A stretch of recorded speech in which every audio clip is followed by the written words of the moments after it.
Hey viewers, you are watching the Savera and I am Manpreet Kaur. Our top international story focuses on a clarification issued by the office of the Dalai Lama in Dharamshala, which has firmly denied circulating reports that attempted to link the revered Tibetan spiritual leaders with the controversial Jeffrey Epstein files. The denials comes amid renewed global attentions on the massive trove of the document recently released by the United States Department of Justice, in which the Dalai Lama's name was mentioned multiple times. In a strongly worded statement shared on social media and through official channels, the Dalai Lama's office made it clear that His Holiness has never met Epstein and has never authorized anyone to meet or interact with him on his behalf.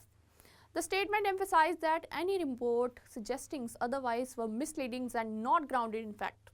We can unequally confirms that His Holiness has never met Jeffrey Epstein or authorized any meetings or interaction with him by anyone on His Holiness' behalf, the office said. The controversy was triggered by recent media coverage after the Department of Justice disclosed millions of pages of investigative materials, including emails, images, and videos connected to the Epstein's activities. In those documents, searches shows that the Dalai Lama's name appeared around 169 times across various records, leading some outlets and commentators to speculate about a possible connections or meetings.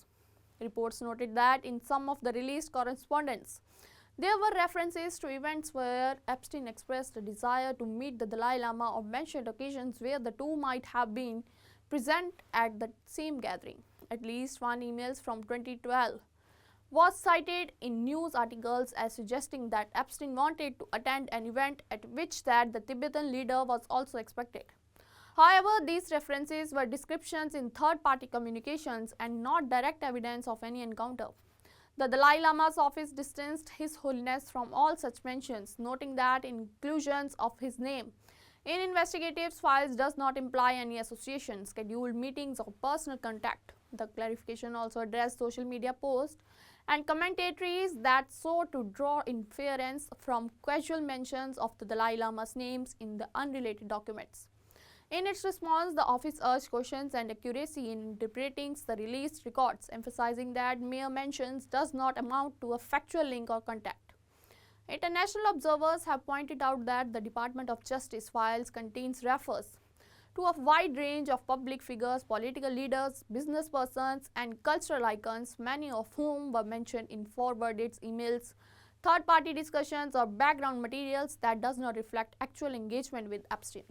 Analysis says that speculation should not overshadow the fact or be used to make unfounded claims about individuals simply because their names appears in large archives of record. The statements from the Dalai Lama's office also reiterated that the spiritual leader's long-standing commitments to peace, compassion, and humanitarian values, and underscores that any suggestion of personal involvement with Epstein was entirely inaccurate. Authorities in Dharamshala have expressed hope that the clarification would help stem the spreads of the misinformation and allow public discourse to remain focused on verified information. As this story continues to develop, we will keep you updates with the latest official statements and context around the document in question. Stay tuned with us for more updates. Do like, comment, and subscribe our channel.